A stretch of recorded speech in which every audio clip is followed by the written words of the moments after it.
to India Talks, and today we have with us Hitesh and Anil from Plant a Tree Today Foundation in Indonesia, and they are telling us all about carbon emissions, the climate change that we are facing today, the increasing temperatures, and what we can do in our own little bit to reduce that.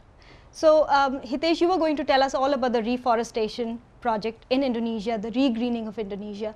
But before that, can we go into a little bit about how on a personal level we can prevent increase in carbon dioxide, prevent climate change in our own way every day? Can you expand on that? Sure, why not? There are numerous tips available on the net. One can just read, but from my side, there are 3 R's: reduce, recycle, and reuse. Okay. You can, simple tips like going to a supermarket, try to carry your own bags. That will reduce plastic, that will reduce paper.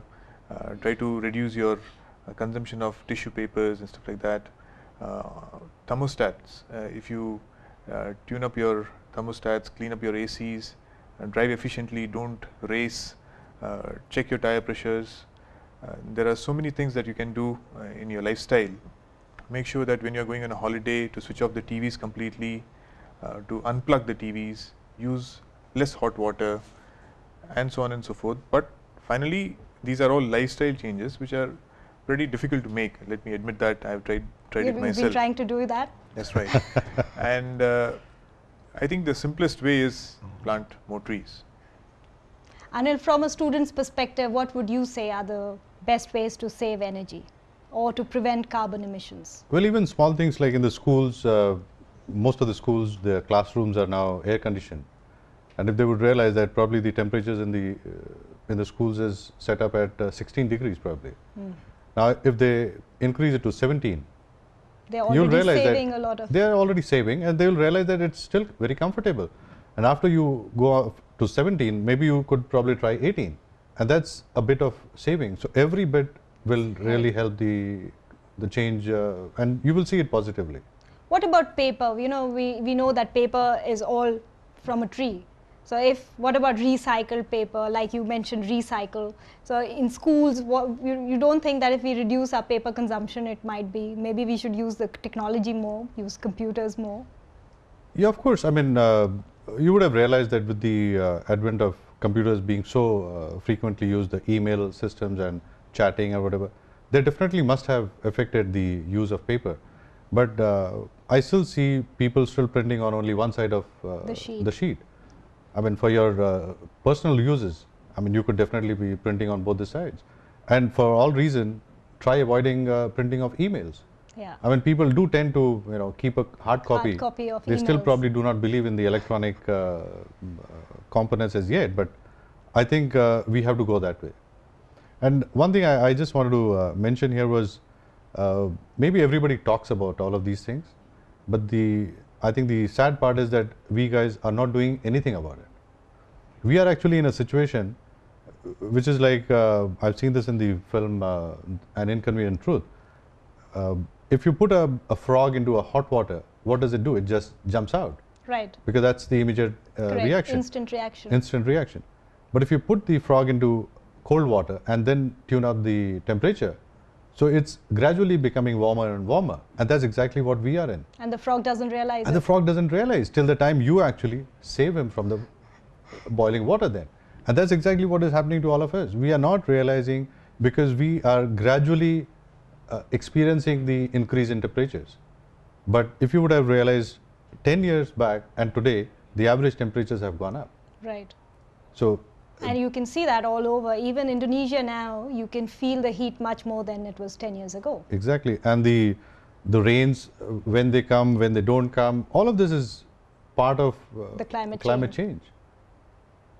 Now, these are very interesting and practical tips that we can do. And so remember, viewers, always print on both sides of the paper to prevent wastage in paper.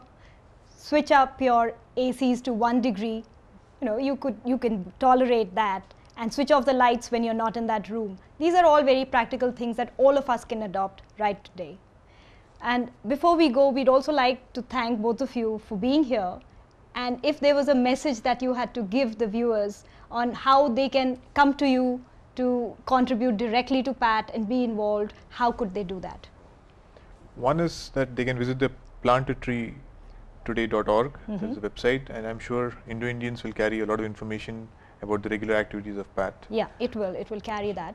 And if they had to contact you, can they contact you through an email ID? Definitely. Oh, sure. They can contact us on our emails at anil@plantatreetoday.org. Okay. Mine is Hitesh at plantatreetoday.org. Okay. Plantatree is hyphenated. I just, there was also this mention of 1 million trees. That's right. We are working on a project, a mega project actually. 1 million trees to be planted in 1 day's time. You know, it sounds Where? to be In Indonesia? In every part of Indonesia. I mean, that's the idea. All over Indonesia. All over Indonesia. Huge number. Huge number, that's right. You got to have some vision in life. And Yes. that's exactly I what we think that's thought a of. fabulous vision to have. That's right. That will happen sometime next year in October. So in October, we would have 1 million trees planted all over Indonesia. All over Indonesia in 1 day's time. That's Through right. PAT. Through PAT, that's right. And what are your vehicles to get that happen? What are your main vehicle as you see it? Well, we are talking to a lot of corporates. We are talking to the governmental organizations and also to the Bupatis and to the grassroots levels. We've identified certain areas where we can do those sort of plantations in large scale.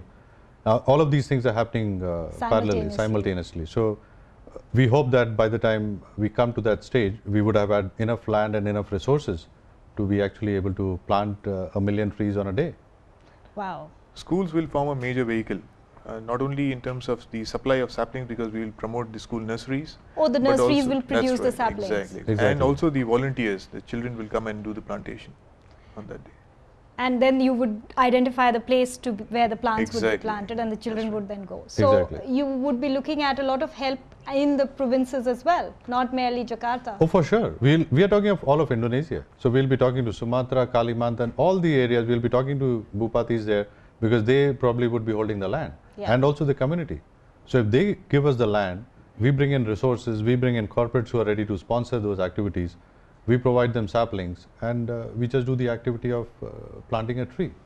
And then we would be busy looking after the trees for the next how many years do you think? So that- Forever. I presume it's forever. I mean, we should not probably be cutting that No, tree my what we question plant. is that once you plant a tree, in how many years does it become of an optimum growth such that it can have the maximum amount of carbon is taken in by the trees, you know, mature trees. So in how many years would your trees be mature? No, the carbon absorption process starts from day one. Right. And it's in a numerous form. It forms its own body, the leaves fall down, the soil absorbs the carbon, so it will continue. And I think after 1.5 years, the tree is on its own. We need not look after it anymore. I think we should be able to manage that kind of sustenance. Do you think these trees would be of a commercial nature, or would these trees be something that can be used for commercial process, or it's purely for reforestation and would be totally diverse in terms of It will be its? totally diverse, totally diverse. We don't promote plantations per se. Okay. We haven't started this as to become a commercial venture. I mean, what we have come up with an idea is to plant trees which can just remain there Right. in the environment. So this is a totally philanthropic in nature. Absolutely. Absolutely. And it is just to regreen at this moment Indonesia, and hopefully we are going to see this movement continue all around the world, and we'll soon have every country contributing 1 million trees. Imagine that in 5 years with this, Oh, that with would be this great. seedling of thought. I think the vision can be enormous. Sure. So That would it's be great to have you here, and we hope that your project is successful. And I personally and Indo-Indians will be totally in support, and we'll be supporting you in any which way we can. And